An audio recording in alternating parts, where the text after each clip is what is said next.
Hello everyone. So welcome to our class. So previously we were studying about dimensional analysis. We have already completed the fundamental quantities, derived quantities, dimensional homogeneity, and we have solved some numerical which was based on Buckingham's Pi Theorem. So now let us proceed. So the topic that we are going to study today is dimensionless numbers.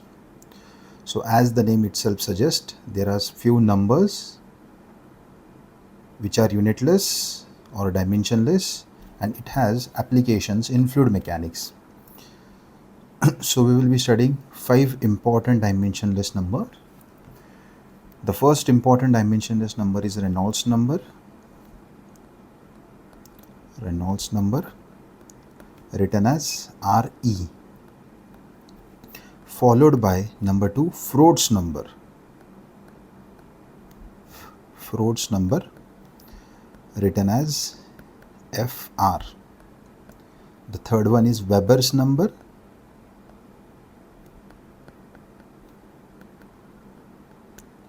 We. Fourth one is Euler's number.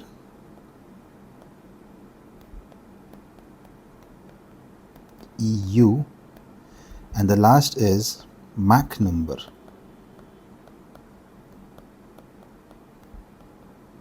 ME.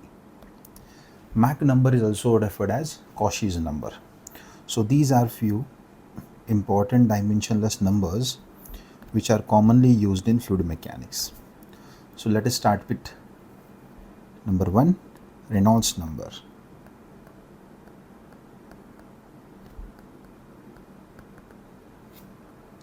So Reynolds number Re is the ratio of inertia force to the viscous force.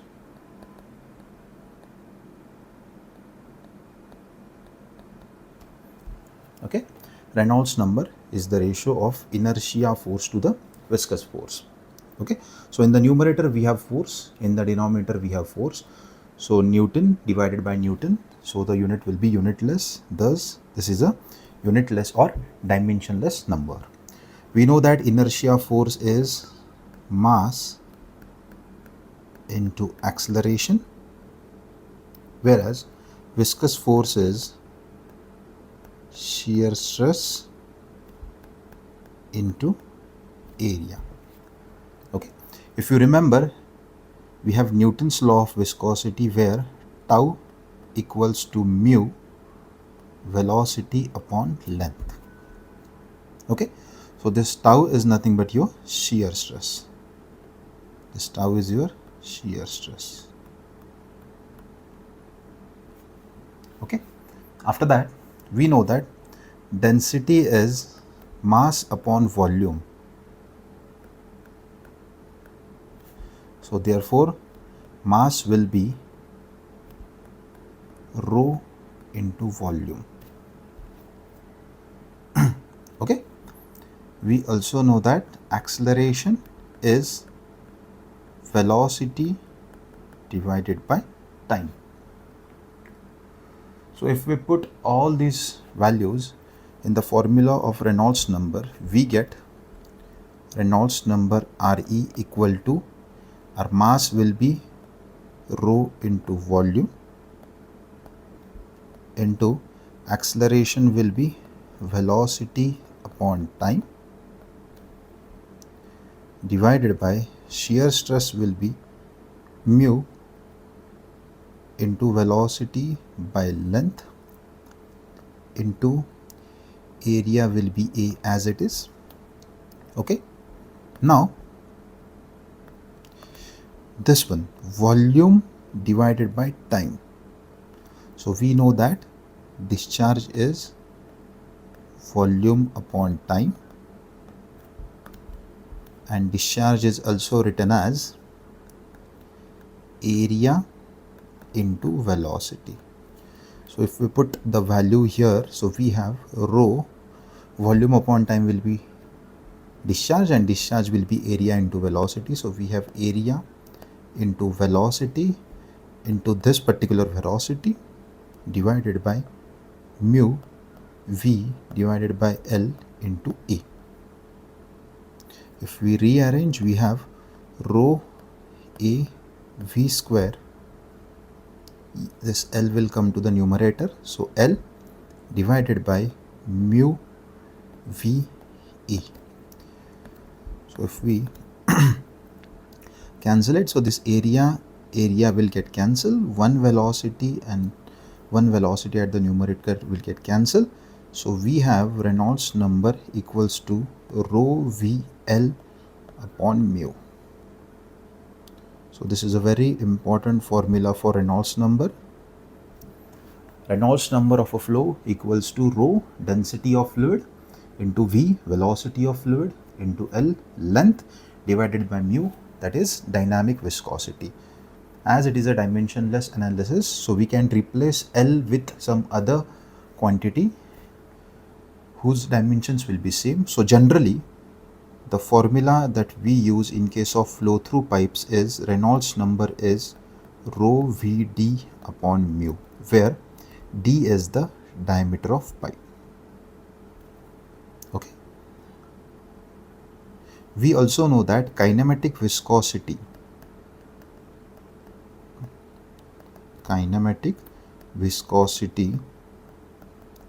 nu is mu upon rho. So if we put this value here, we get another formula for Reynolds number. So Reynolds number is Vd by nu. So these are two important formulas for Reynolds number. The first one is rho Vd upon mu and the second one is Vd upon nu.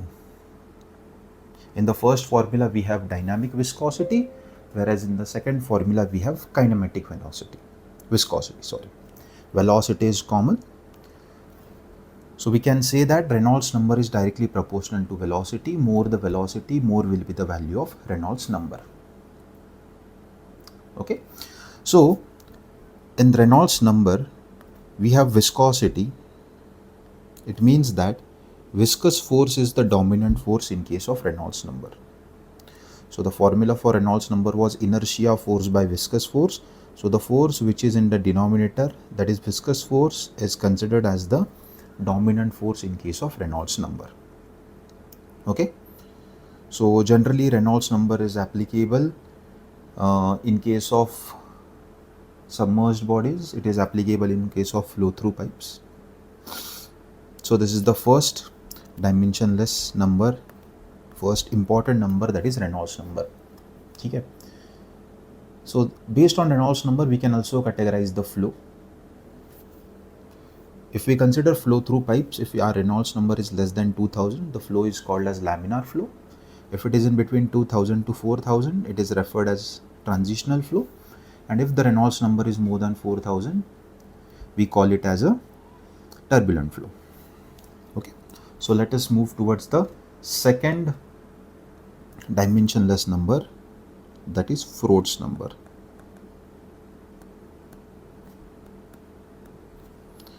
So the formula for Froude's number is under root of inertia force to gravitational force.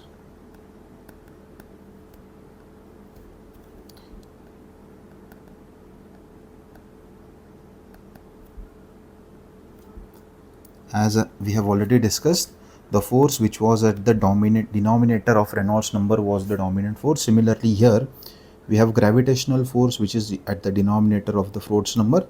So in case of Froude's number, the dominant force is gravitational force. Okay. So we can again go like inertia force is, as we have discussed in the last derivation, inertia force is mass into acceleration. Okay. And gravitational force is mass into acceleration due to gravity. Okay. So here we can cancel out mass. So mass from numerator and mass from denominator gets cancelled. So we have under root of acceleration is velocity divided by time. Acceleration is velocity divided by time into we have gravity. Okay, so this is the formula of velocity, Froude's number that we are getting. We also know that velocity v equals to distance upon time. Okay, so velocity is distance upon time. Okay, so if we put the similarly, if we rearrange this and if we put time equals to length upon velocity in this particular equation, the value of Froude's number that we get is under root of velocity divided by length into length by velocity into g. This velocity will go to the numerator, it will be v square. When it will come out of the square root, it will be Froude's number is equal to v upon under root of L into g. Again, in case of dimensionless numbers, we can replace L by a similar dimension. So we can also say that Froude's number is v upon under root of g into d, where d is the diameter of pipe. So this is the formula for Froude's number. Now, as in case of Froude's number, the important or the dominant force is the force of gravity. So wherever the water is flowing and the gravity is the dominant force, in all those scenarios, Froude's number will be applicable or it will be used. The next important point is, based on the Froude's number, the flow is categorized into critical flow, supercritical flow and subcritical flow. If the value of Froude's number is 1, then it is critical flow. If it is less than 1, it is subcritical flow, and if it is more than 1, it is supercritical flow. Okay, let's move further. Now the next important dimensionless number is Weber number.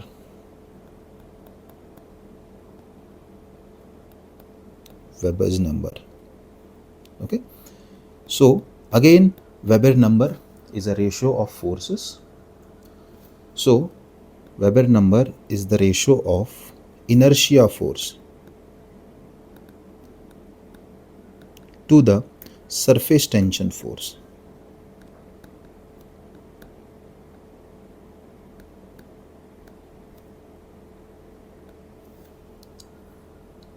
Just like Reynolds number and Froude's number, even here also the force which is in the denominator, that is surface tension force, will be considered as the dominant force.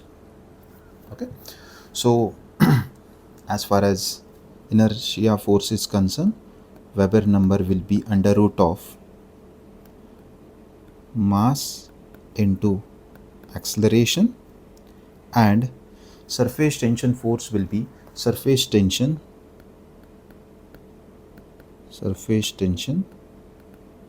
into length. Okay, we know that surface tension is written as sigma. It is nothing but force acting on the surface of two immiscible fluids. So the unit is Newton per meter. So surface tension is force by length. So if we rearrange this, force will be surface tension into length. So we have just put this, surface tension force is surface tension into length. Okay, similarly we have mass is rho into volume, acceleration is velocity divided by time, surface tension is sigma, and into length is L. Okay, so just like previous derivation, we can put volume upon time is discharge, which is again written as area into velocity. Okay, so in the numerator we will have rho, volume upon time will be discharge, it will be area into velocity. So rho a, velocity and velocity ka square will be v square divided by sigma into L. Okay, now rho a v square into sigma to L. So we can take velocity out of the square root. So we have rho into area divided by sigma into L. Now we also know that area is L square. So if we put the value of area as L square, we will be getting V upon under root of rho L upon sigma. Okay, and this is the formula for Weber's number. So Weber's number equals to velocity into under root of rho L upon sigma, where V is velocity of flow, rho is density of fluid, sigma is surface tension, again it is a property of fluid, and last one into L is length. So this is the third dimensionless number, that is Weber number. Okay, so as we know that surface tension force is the dominant force, so wherever there will be the application of surface tension, Weber number will come into picture, just like capillarity and stuffs. Okay, so let us go towards the fourth dimensionless number, that is Euler's number.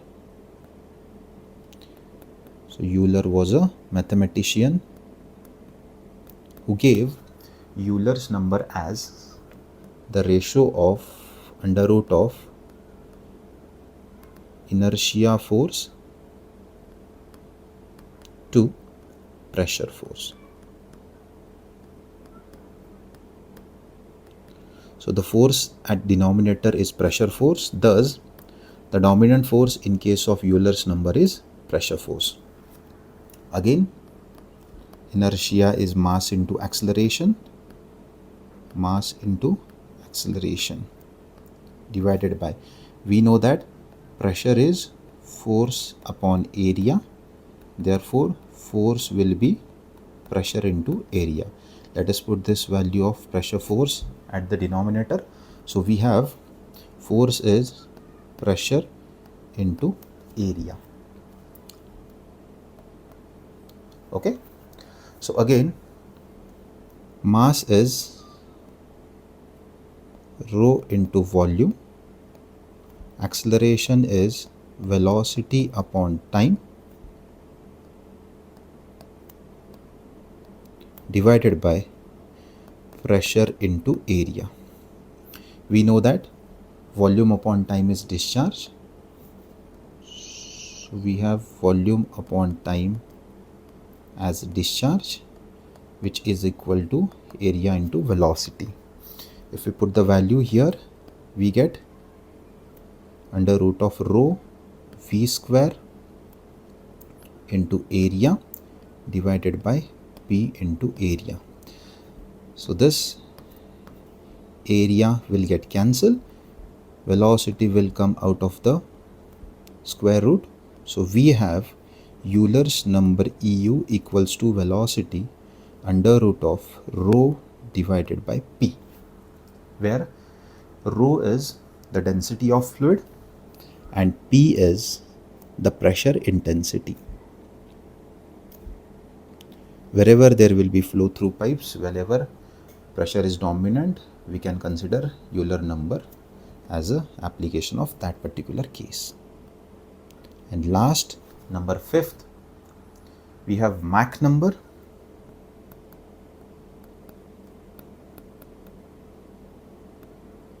It is also referred as Cauchy's number. So Mach number is the ratio of under root of inertia force divided by elasticity force. Okay, so the force which is in the denominator, that is elastic force, will be a dominant force as far as Mach number or Cauchy's number is considered. Again we have inertia force is mass into acceleration, and elastic force is elastic stress into area.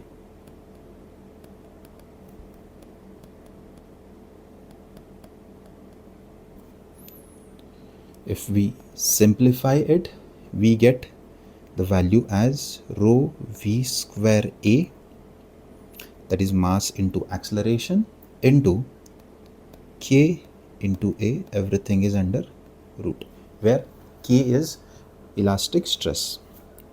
Okay.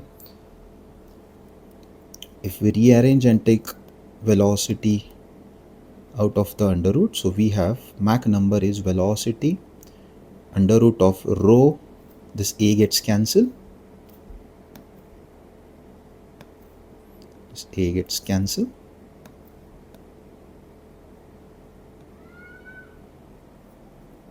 okay. So velocity under root of rho by k, where k is your elastic stress. Okay, so wherever elasticity will have applications, the Mach number will also be applied. So these are 5 dimensionless numbers which are applicable in fluid mechanics. Reynolds number, which is inertia force upon viscous force. Second one was Froude's number, which was under root of inertia force divided by the force of gravity. Third one was your Weber number, which is under root of inertia force divided by surface tension force. The next one was Euler's number, which was under root of inertia force divided by pressure force. And the final one is Mach number, which was under root of inertia force to the elastic force. So thank you very much. In the next lecture, we will study about model and prototype. Thank you.